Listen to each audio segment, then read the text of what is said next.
I can think about using my energy to either ground her or to activate her. Okay. Okay, so if I want to, well, if I want her to be still, or if Right. I want her to soften and organize around me, I'm going to think grounding. Right. You know, and I'm not going to apply pressure, but I'm going to, if she puts pressure on me, I'll resist it. Okay. We can also use energy to activate. So, Polly's saying hi to you. Hey, girl.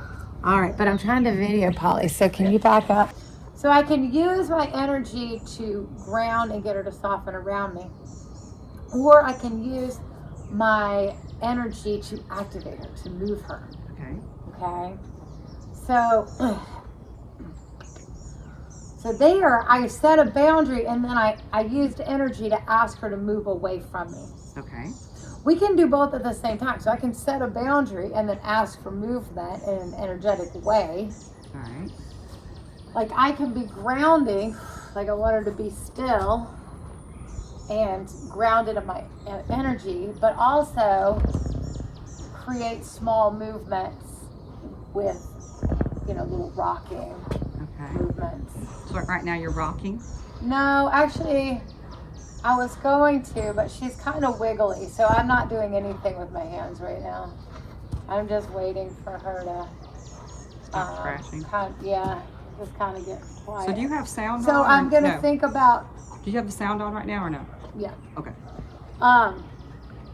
So I'm going to just think about getting her grounded and still, and I can think about using my breathing. Now here, I want her to soften around me and not push me.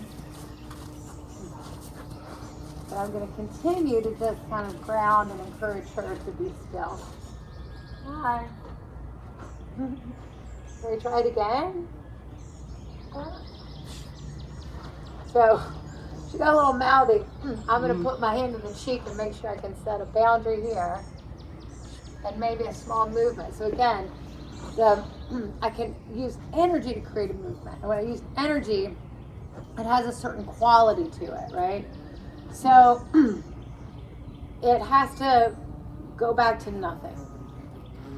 So I'm like, and then go back to nothing. And she can't brace against it.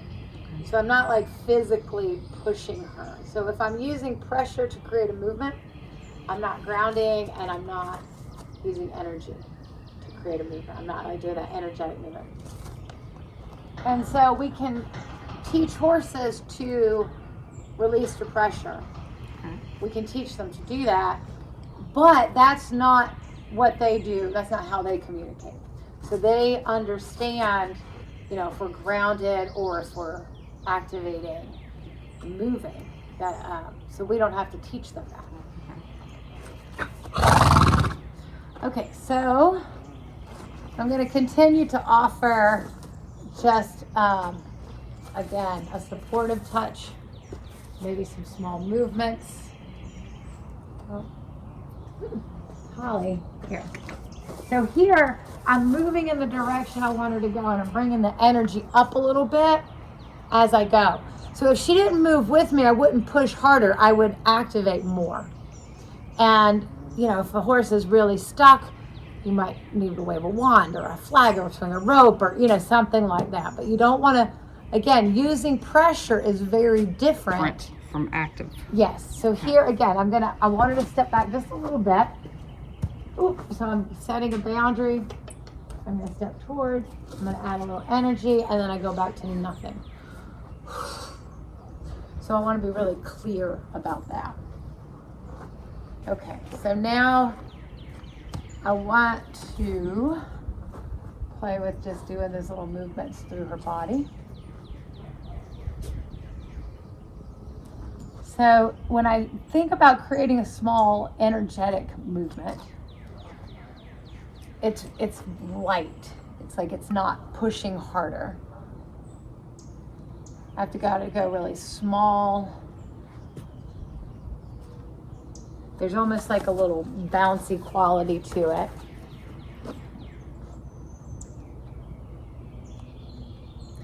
So again, I can think about grounding myself to keep her still and with me, but also creating a really small, light, energetic movement in her body. So I'm gonna wait for her. She's looking. She thinks maybe you have a treat over there. Okay.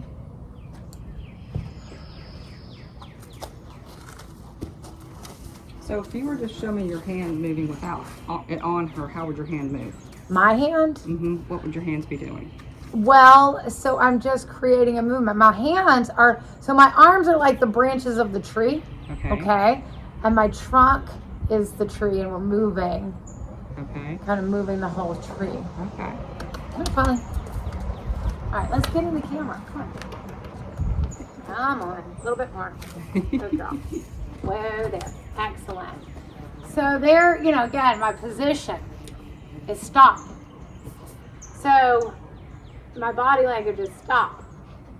Now, if I change my body language, even though my movement is towards her, that is an invitation or asking permission, you know, to come in, an invitation to connect with her. So I can, you know, want to think about how I'm using my energy, position, body language, and movement. All right, so now I'm going to go back to doing those movements. And there's a little pause after each movement. And if I create the movement and it feels stuck, then I'll go a little lighter and a little, I might go in a different direction. I can play with the direction of the movement. So I don't want to brace. And I'm going to put one hand on the other side so I can kind of encourage it to go through and to rebound back to me. And there she got a little threatening to nip, kind of, so I'm going to go a little lighter and slower.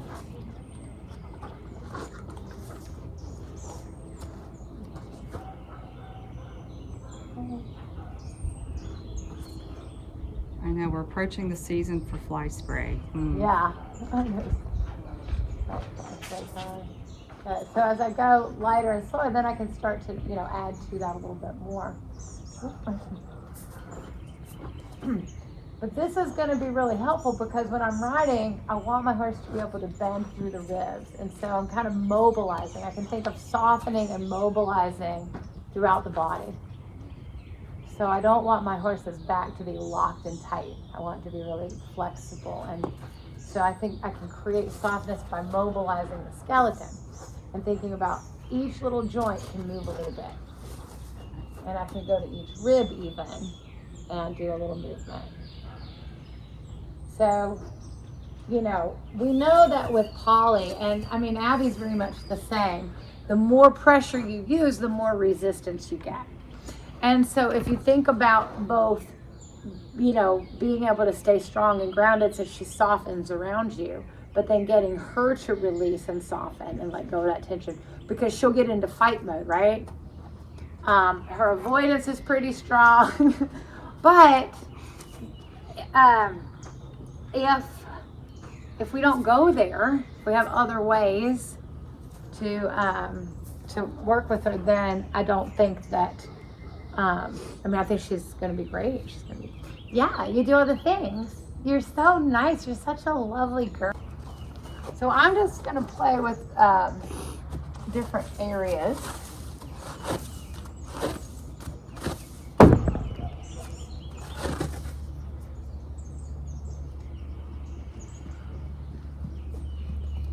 But like right now, her attention's elsewhere. Is that okay?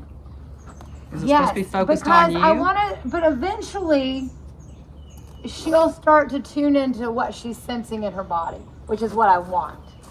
Like but that. I'm not going to, but I want to do it in a way that she's like curious and like, oh, that feels good. And then be able to keep her focused that way.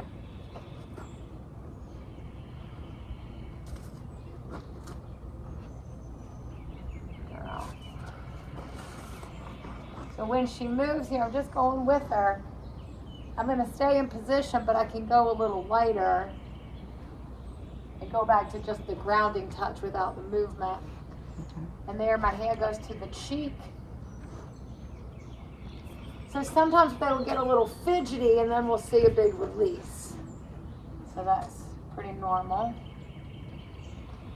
Right now I'm actually doing a little movement around your scapula and kind of thinking about bringing the scapula and the ribs a little bit together. And again, the movement's very light. So if you try to push, it's different. And that's a really tricky thing, is like the difference between pushing, pulling versus creating an energetic movement.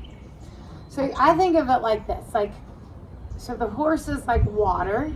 You can set a boundary like the banks of the river. So you can direct it like that. So that's like grounding, right? And getting her to soften around you. But you can't push the water, right? But you can splash it. But you have to splash in a very certain way. It's like, you can't. You know what I mean? Mm-hmm. So we can think about getting the movement through the horse as kind of having a little bit like a splash. So,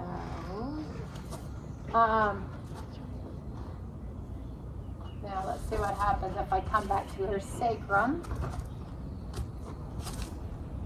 So y'all know what the sacrum is? I didn't know what the sacrum was when I was your age. Nobody taught me this stuff. I wish they did. 4-H. Hey, you. She's chewing on a bell. Watch out. Oh, what are you doing?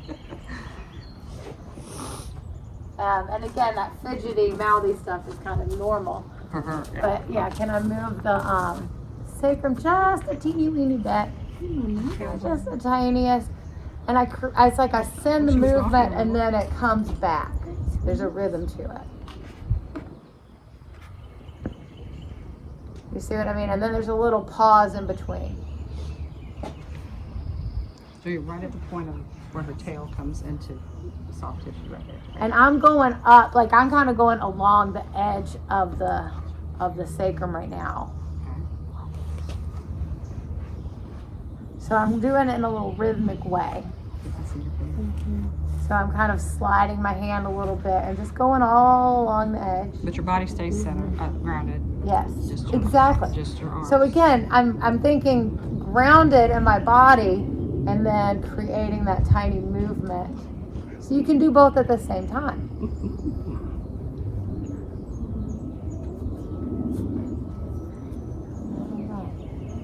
So when I think about doing, groundwork, I do stuff like this. It looks a little different than other people's groundwork, but I think it's good.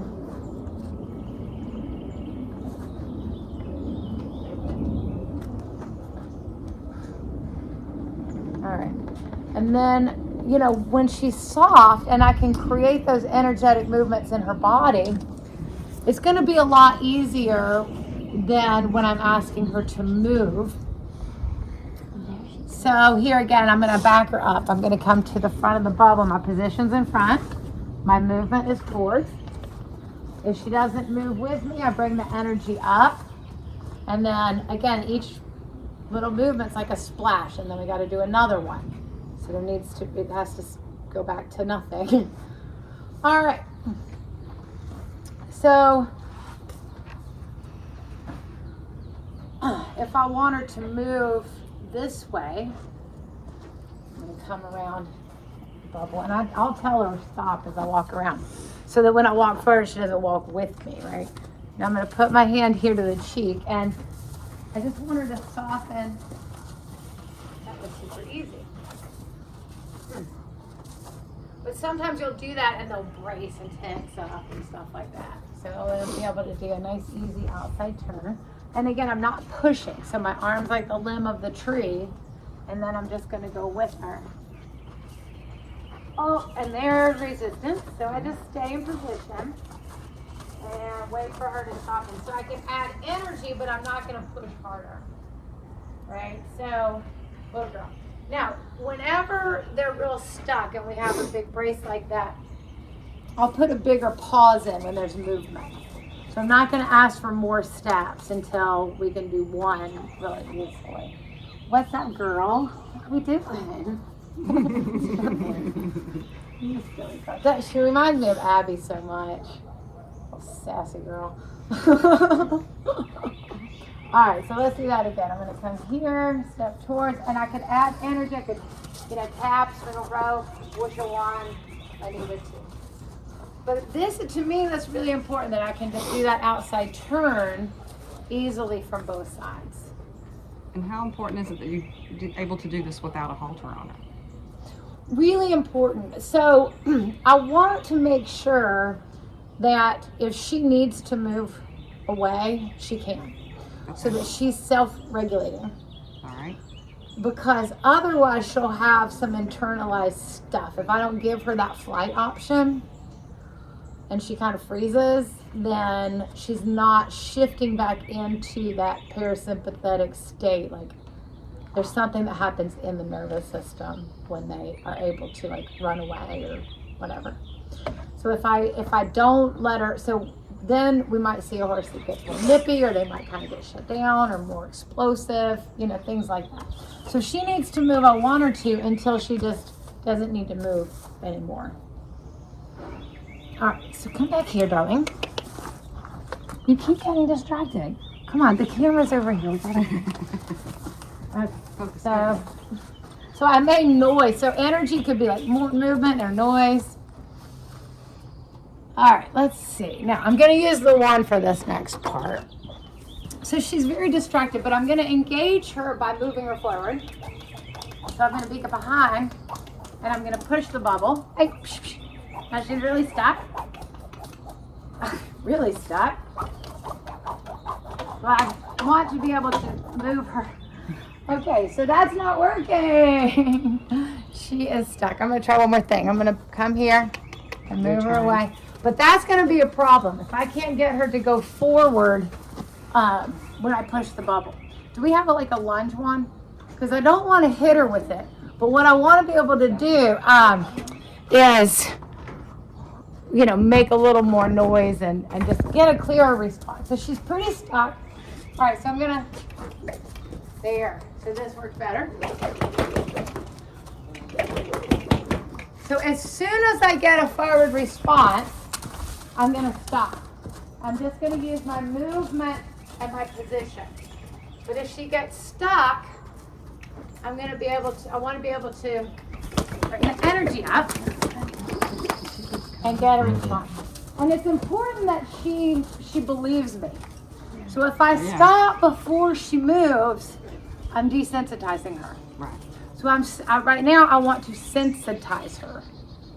Okay, come on. Yep. You gotta go forward sometimes.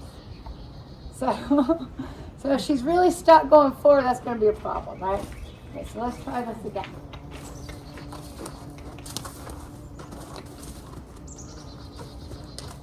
All right, and then I'm gonna back up. So I'm not, I don't need to run her around or anything. I just want to make sure she goes forward. So if I want to sensitize her, each time she goes forward, I go back to nothing. We can repeat that a bunch of times. But keeping her going round and round won't help. So I'm going to go here.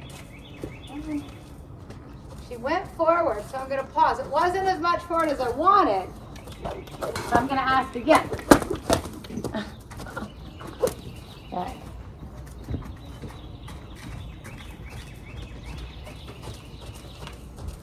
I'm just going to move her past the sticky spot and then we'll stop. So I'm having to really turn the volume way up before she goes forward. But I want to get her to the point where she moves forward just from my movement and my position. So when I move towards the back of her bubble, right, without having to add all that. But she's a little bit tuned out of it right now. So again, I want to get her more sensitized. So I bring the energy up. As soon as she goes, I stop. But each time, I want to start with my movement. Because a lot of times people just, and you're not sensitizing the horse to respond to your movement if you start by adding a level 10 energy. Does that make sense? Yeah. So don't yell at them unless you have to. All right, let's try this again. Well, we got to make sure it's working. Okay, so here we go. I'm going to move towards the back of her bubble, and I'm going to add energy. As soon as she goes forward, I'm going to stop. Okay. Come to the front of the bubble. Whoa, so girl. Wow. So I'm going to do an inside turn. I'm coming around to the back of her bubble. Yes, and now I'm going to back up. Invite her in. Whoa. Look, girl. All right, so a little outside turn here. Good. So when I do the outside turn, the inside turn, the stop the bubble, the push the bubble, things, these are not things you have to train horses to do. They already know it.